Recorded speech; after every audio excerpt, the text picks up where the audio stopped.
Hey everybody, how's it going? So something I've talked about on my channel for a long time is that it is upon us, it's our responsibility to try and clean up our small corner of the world. And I remember in 2012, there was this neighboring repair shop owner that offered me $80,000 to close my store right after it opened.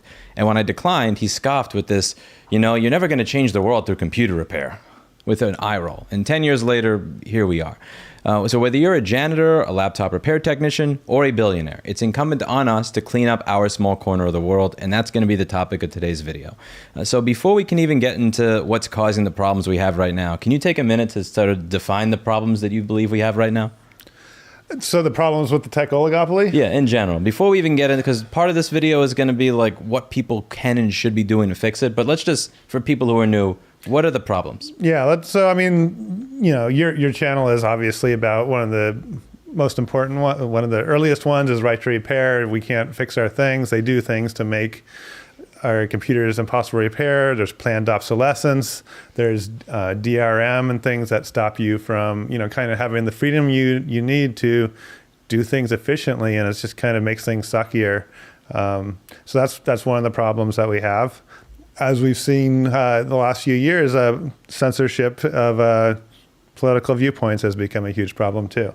So because we've created these social media silos where one company has control over the way we talk to each other and the way we communicate with each other, and it's a very kind of unprecedented situation we have now where, well, maybe it's not unprecedented, but it seems unprecedented compared to the way things were in the early internet.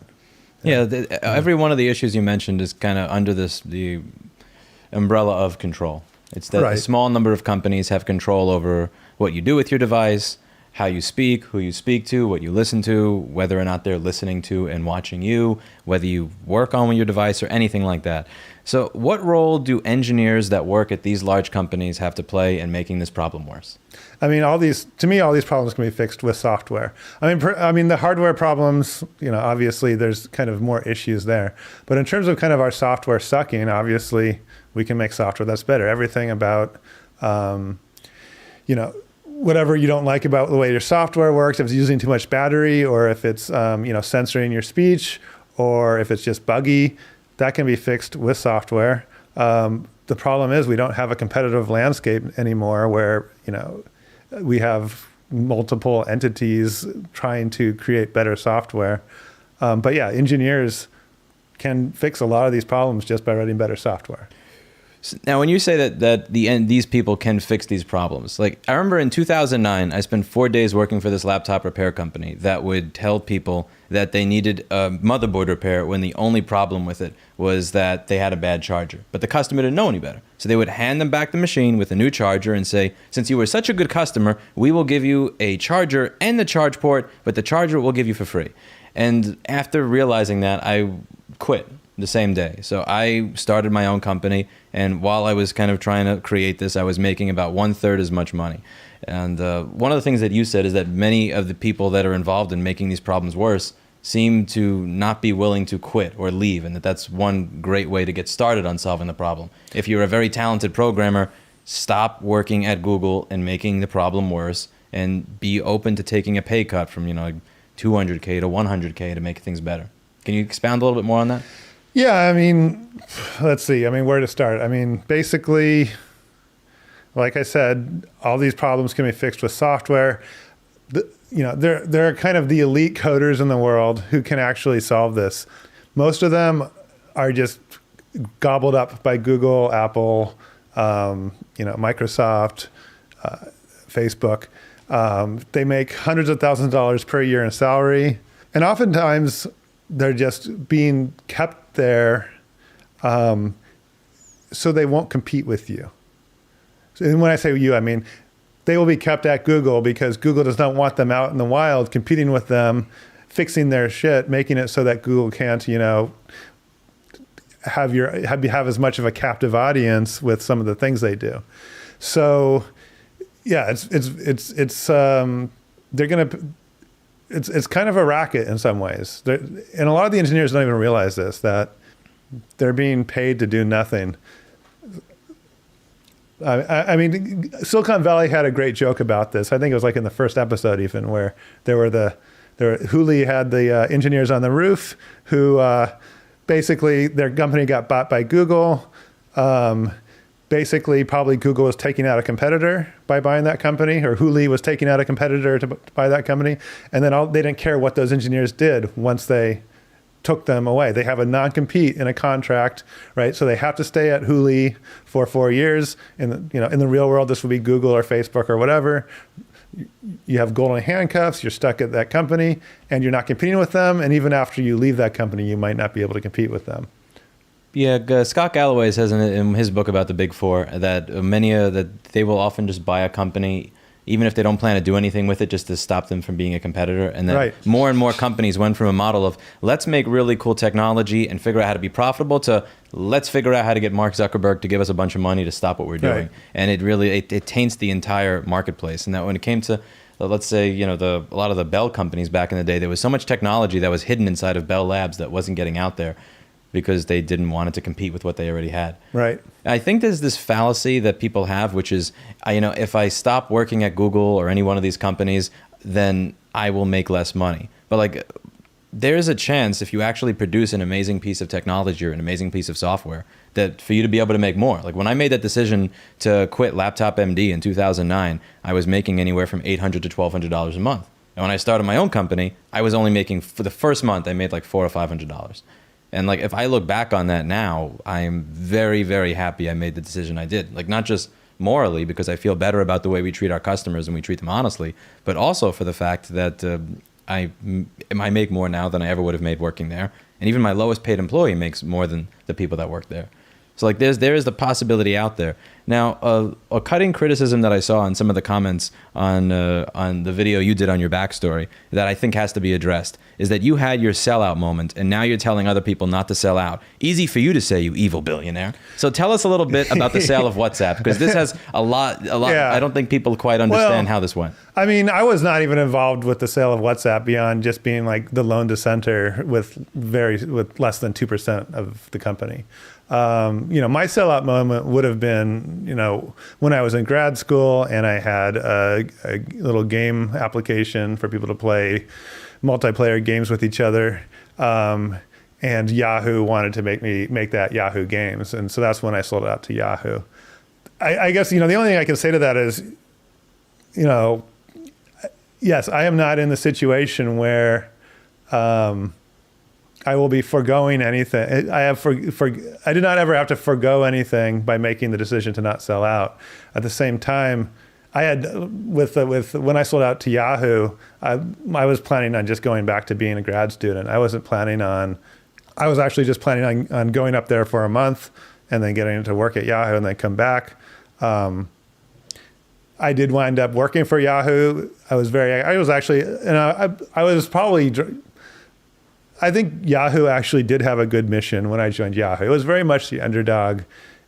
People were assuming that companies like AOL were going to just control the internet.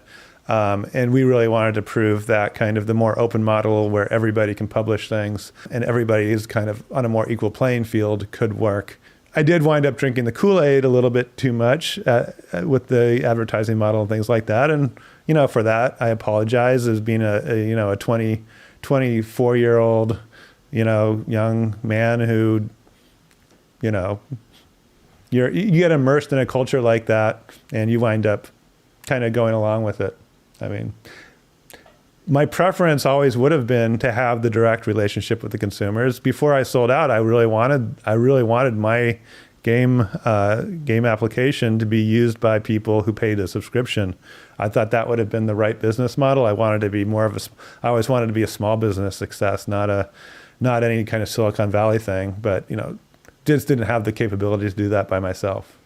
Yeah, one of the things that you said about Yahoo and AOL, a lot of people don't remember back in the day, when you saw a commercial, they wouldn't even say this.com. They would say AOL keyword this. They were really trying their best to come up with as much of a closed internet as possible. Right. To use their instant message, you had to log in to their system, which meant you had to be paying not for their services on top of your internet. Because if you wanted, like basic dial-up is $10 through AOL was 25. Like basic Verizon DSL was $30 through AOL. Verizon DSL became 70 or something. They were very much going for a closed model of the internet, and Yahoo was a big challenge for that. So I guess, and so what I would say to people is, if you're the underdog, if you're trying to disrupt things, if you're at a smaller company where you believe that you are going up against the bullies in the world, by all means, do that. I mean, I really love that our CTO at Yahoo, his license plate was kill AOL. Like, that was awesome. Like, we were the underdog trying to beat AOL. I can imagine if AOL is trying to come up with a closed internet and they have kill AOL on their license plate, how it may not have felt like selling out when they say, we like your game thing that you have, and we want to bring that into our system. Help us destroy AOL together. Now, you're not still working at Yahoo now. So no, I quit in 2004. Happened? Yeah, I'm sorry. What led to you quitting Yahoo? Oh, I mean, I would like to say it was because, I didn't like the advertising model. But no, it was really just I didn't like losing. Yahoo actually did lose its purpose after AOL was defeated. Yahoo didn't know what it was going to do, so it just became this big money grubbing, system. We hired a media executive to be our CEO, so it wasn't even really treated seriously as a technology company. We were losing. Nobody would be like, I like to win more than like a lot of other, like I do like to win. So, and nobody would, if you're not winning and nobody's listening to you when you're telling them that they're losing, it's better just to leave. So can you talk about the decision-making process that you made when you just said, screw this, I'm tired of losing, I'm going to quit? Because the theme of this video, when Peter winds up editing this down, is going to be getting people in Silicon Valley to quit their shitty jobs. Right. And decide to pursue something else. Yeah, for me, it was just I realized I wasn't accomplishing anything. So I was like, okay, I'm gonna leave. I actually tried to, negotiate some kind of deal where I could actually do what I wanted to do, but retain ownership of it, so that so that Yahoo. I mean, I kind of had seen what Yahoo did to the games thing that I was brought on board, and I created and made that very popular, and we had millions of users. Seeing how they just destroyed that and seeing them destroy all these other companies, I told the executives of Yahoo, look, I can go all in on something here at Yahoo. I can still do that, but you need to give me a safety valve in case you destroy the next thing I do. I need to be able to take it out of Yahoo if Yahoo keeps sucking. And they wouldn't give me that, so I quit. So if you wanted to be able to retain Yahoo Pool if Yahoo went down. Or whatever the next thing I wanted to do. I spent a lot of time playing Yahoo Pool in high school. So why did you object specifically to WhatsApp being sold to Facebook? So you said, again, you were a small shareholder, so you didn't, but can you talk a little bit about what your objection was in that?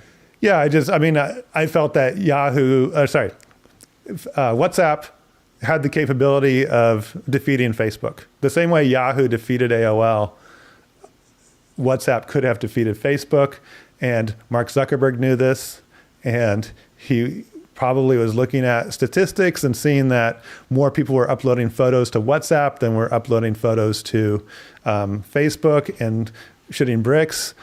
And then, it turned into, hey, let's have a walk, in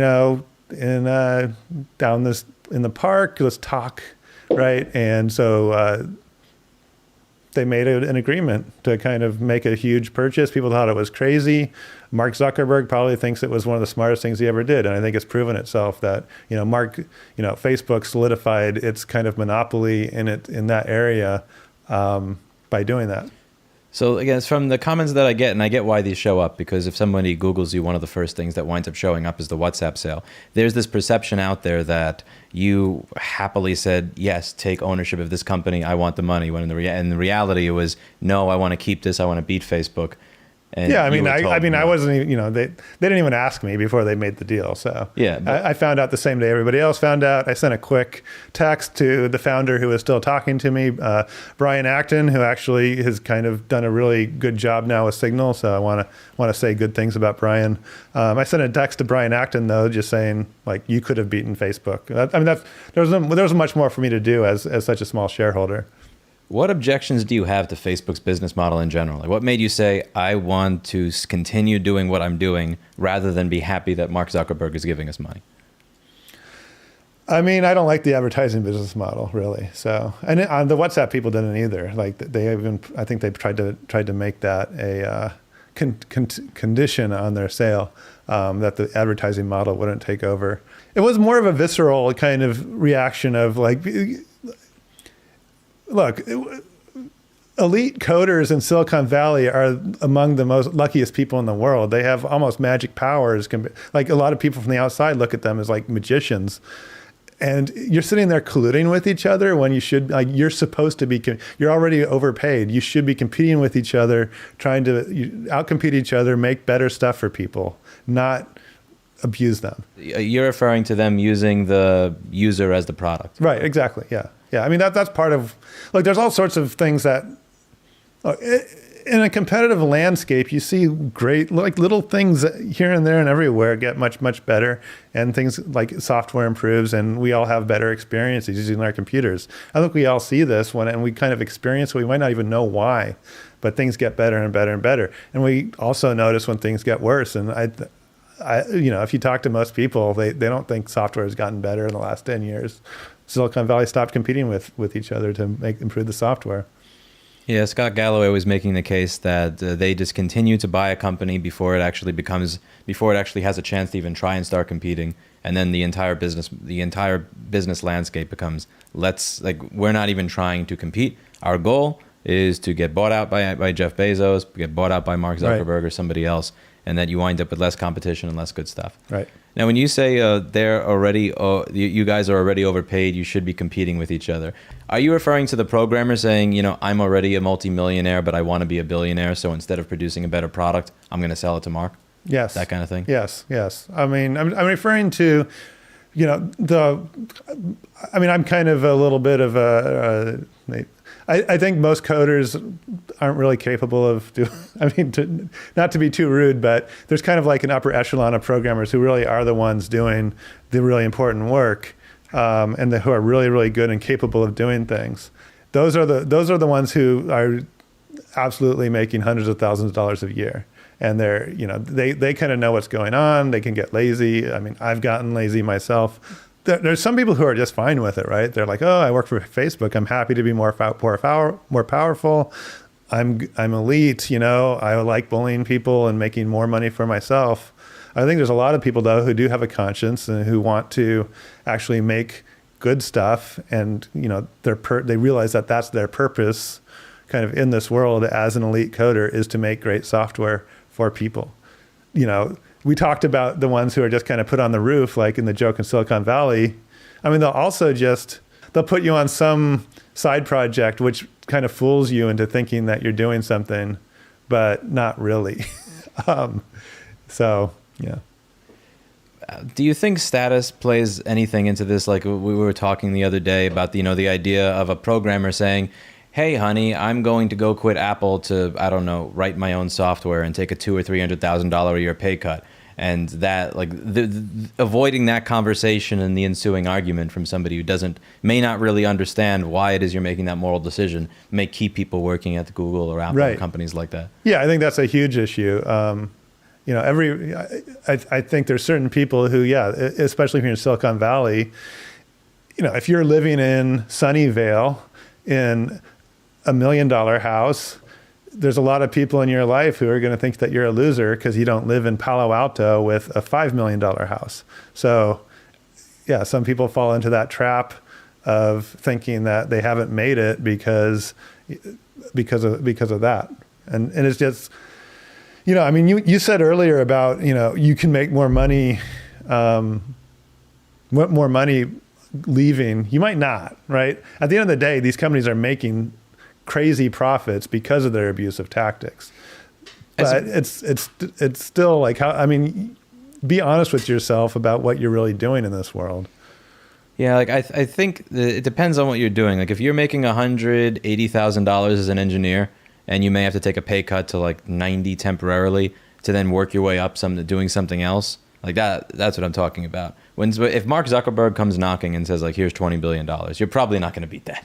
Like 99% of the people that even experts are, there's a good chance that they're not going to get that. Yeah, and I don't even know if we're in a situation now where I mean WhatsApp was a very, very, very unique situation. I don't know if we'll ever have those kind of chances again, but certainly there are kind of successful startups.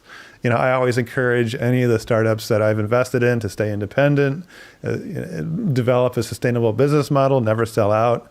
The extreme situation of WhatsApp, the founders of WhatsApp could have had as much as I hate this idiom, like they could have had their cake and eaten it. They could have stayed independent and had their mega yacht.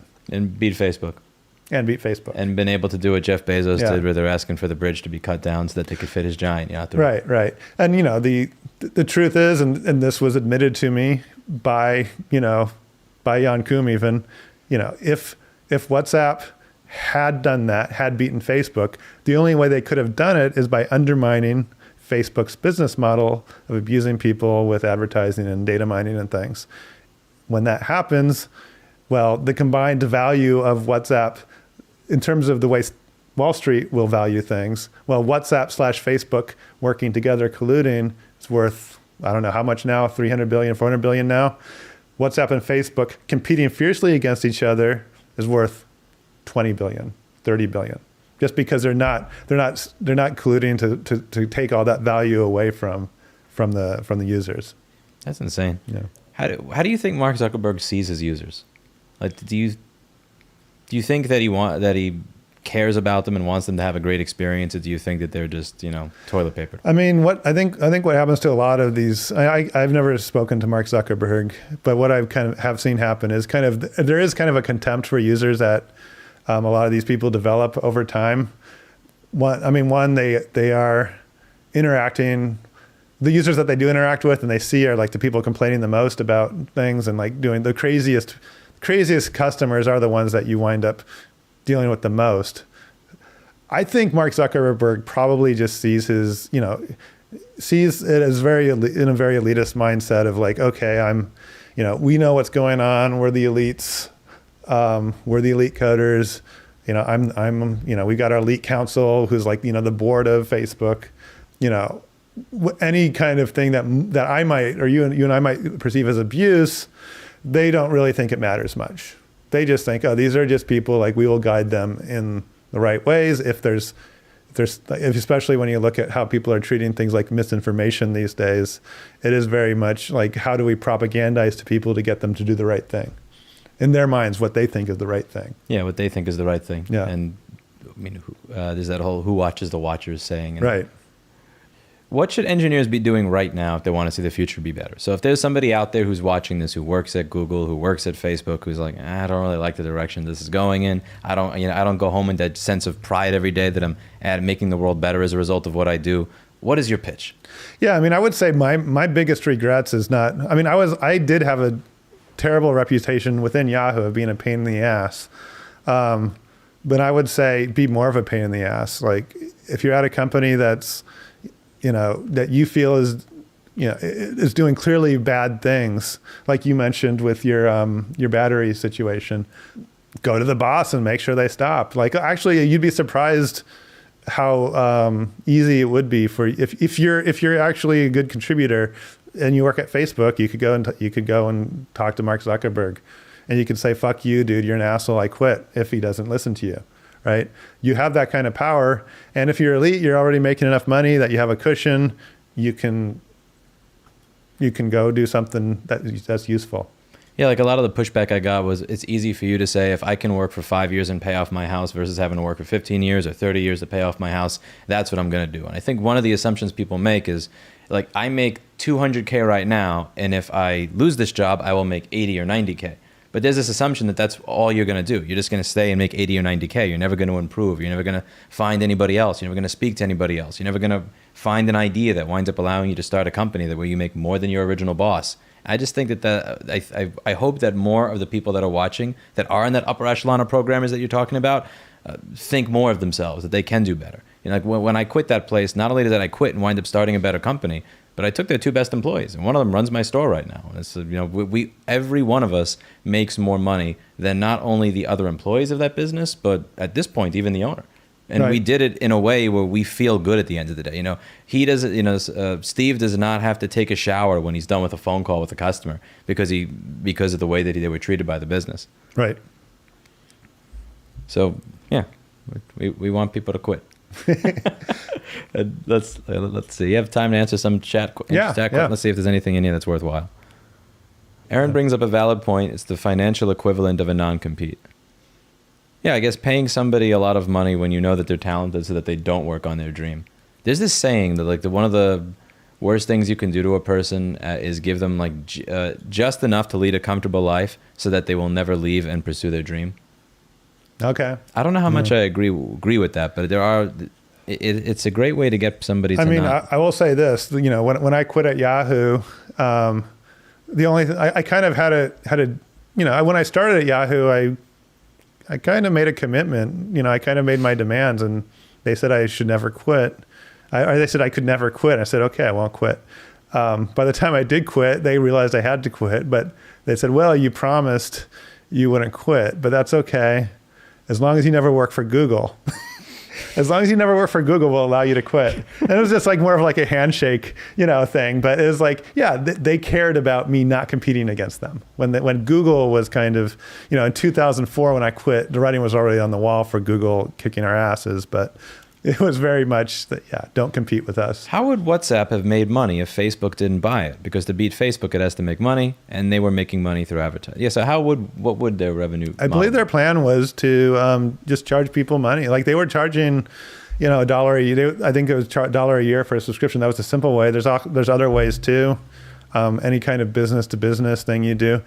I think the point is, you know, I think what maybe they didn't even see was that, you know, WhatsApp was just the start, right? You've got a lot of people. If you look at what WeChat has done in China, where basically the entire internet is on WeChat in China, WhatsApp was in that position to do that in the Western world. Do you think NVIDIA was trying to buy ARM because they see ARM as a competitor?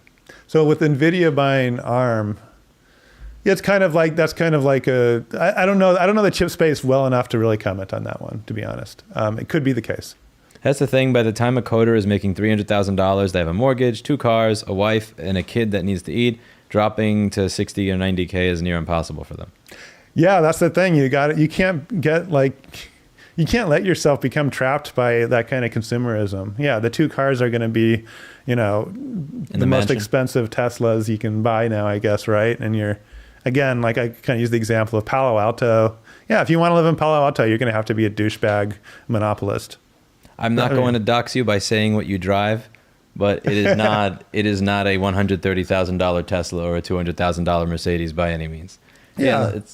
There's this really weird inverse idea, and you notice this anytime I drive around Brooklyn. Like, there's this idea of what people that are wealthy, what their lifestyle is, but then like I see more $130,000 Mercedes being driven by people that make less than my receptionist than being driven by actual wealthy people. Right. I've always, you know, that is a key is if you can learn. Yeah, I mean, what's the quote? It's something like, I love doing quotes. It's like, you know, basically, I'll paraphrase. If you really want freedom, you have to control your desires for things like that. You're not going to be, if you're going to be a slave to consumerism, it doesn't matter how much money you make. You're always going to be trying to get that bigger thing. The reason why I had enough money to, you know, start my gaming app in, you know, 1997. And, you know, I bought the servers myself and, like, you know, paid for internet myself was because, you know, I didn't spend a lot of money.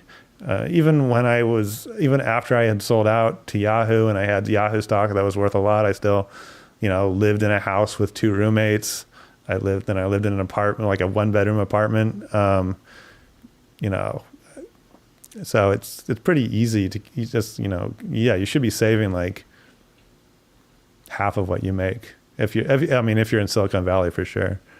Yeah, like one of the things that made it easier for me to make the decision to leave that bad laptop repair place and start my own company was that I didn't decide to get the fanciest smartphone. I didn't even have a driver's license because I thought I can't afford a car yet, and if I did, here's my cracked. This is the phone I use. This bothers the fuck out of me. I use like this Nokia cost I think $150 on A Texas Amazon, brand Instruments new. graphing calculator has a stronger processor. Yeah, than and that it's phone. cracked screen. Like you don't need to buy a new iPhone. Every You haven't 2 gotten years that for fixed since I $1,000. met you. Yeah, it doesn't You still matter. have a crack on the screen. It's like, There's no need to fix a cracked oh screen. no! One of my favorites was we're at the. Can I tell the airport story? Okay, I mean I don't know what the airport story is. Okay, it makes but- it better. So we're at the airport, and they want $8 for a bottle of water, and I'm like, screw this. And you also said screw this. So you ask for tap water, and they say, Oh, okay, and yeah. they won't give you tap water. So you're just like, no, I'm not paying $8 for water. I'd rather just drink on the plane. Yeah, I know. I went to the. Well, that was at the other thing. I went to the bathroom with a cup. But that was not at the airport. Yeah, you can go to the bathroom with a cup. Yeah, like use the faucet water. It's fine. I did the same thing. I refill this every day. No, but like if I had like continued to up my lifestyle every single time that I started making a little bit more, then once something happens, I was like, well, I'm not going to do that for money, or I'm not going to put up with this. I would have just bit my tongue and dealt with it.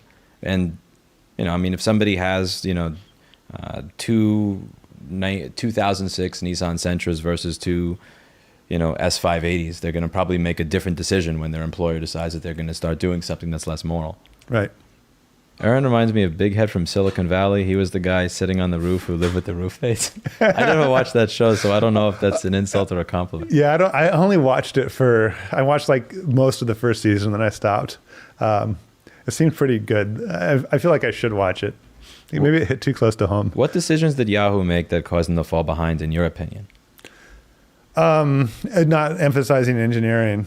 They saw themselves as a media company, not as a technology company. So Google would be out there recruiting, PhDs and like, it was considered. I was considered slumming it when I dropped out of grad school to go work for an internet company in 1998 or 1997, 1998. Google made it like whatever. We're gonna like make it cool for PhDs to come work for us. WeChat is what AOL tried to do. You described what the future of WhatsApp sounds like. It would have turned WhatsApp into a closed internet. Yes, but at least they're competing until they do that, and hopefully the next company will keep competing with them too. So, yeah, the way that capitalism. I'm a big fan of free market capitalism. The way it's supposed to work is you have companies fiercely competing with each other all the time, and you have lots of churn. We saw this with AOL getting its ass kicked by Google, AOL getting its ass kicked by Yahoo getting its ass kicked by Google. That's great. MySpace got its ass kicked by Facebook. GeoCities got its ass kicked by MySpace. That's the way it's supposed to work. It stopped happening. Do you agree with the idea of a tech company's founder trying to keep a monopoly on their company after they go public? I actually do. Yeah, I think that's the best world. Like if you have an individual in charge of a company, I think that is better than just letting kind of the mob. The only thing that can really make a company unique is the characteristics of a strong founder. It's what made Apple unique. As much as I don't like Mike Zuckerberg, it is what makes Facebook unique. Apple is just kind of like this, gross zombie company now without kind of any kind of visionary leader. What will you see as a win in the near future? A win? Yeah. If we can get a good Android open source project, like out there, a phone out there that has 10 million people buy it, that's a huge win. There, that's an example of what I see as a win. So getting people to choose software and hardware that doesn't abuse them over the stuff that does. Yeah. So what do you think about Signal?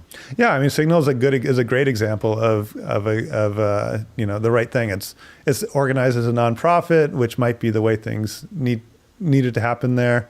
That what happened with Signal is Brian Acton, realized a few years later after that, Facebook was not a good place to work. So he did exactly what he did exactly what I'm saying. He quit, and he's doing the right thing now. Right, so which is Signal. So for those who didn't follow this, so he was one of the founders of WhatsApp. Yes. And when it got sold to Facebook, he went to work at Facebook. Yeah, he kind of brought. I mean, I think one of the important things here, and what a lot of people believe the lies. They'll believe whatever lie they're telling you to keep you at the big company. So In this case, it's, in Brian Acton's case, it was probably, well, we're going to, respect your users, and you can kind of create the great product you always wanted to with WhatsApp, and you're going to have all these resources, and it's going to be so much better for everyone. And Brian Acton, after 3 years, and he actually left a lot of money with, I believe he left a lot of money with kind of on the table. So he had more golden handcuffs. I mean, he left after 3 years. So typically golden handcuffs are for 4 years. So I think you can do the math. He left a lot of money there, which is, I admired him for. At some point, I think it's about a percentage of your net worth versus your ability to sleep at night. I think he made the right decision for sure. Well, I mean, hardly still who else has made that decision? I mean, not too many. So. Most people say what decision they would make, but Right. then when they're actually and they're sitting in the hot seat, they would do the exact opposite. Right. Like, it's easy to say it until you're actually faced with that. Right. Another thing they'll get you with is like, your community of people, like they want to make you feel like you're betraying your friends or whatever who are at the company, right? So you gotta just realize, like, you need to quit, and then you need to convince your friends to quit. Like, once you quit, you'll realize that kind of all the bullshit that they've been feeding you at the company, it kind of, once you're away from that kind of reality distortion field, it's a lot easier to kind of understand how crazy the company is. And then you can talk to other people and get them to quit. Last question of the evening. What is the definitive answer on what FUTO stands for? It's 4 letters that sound great together.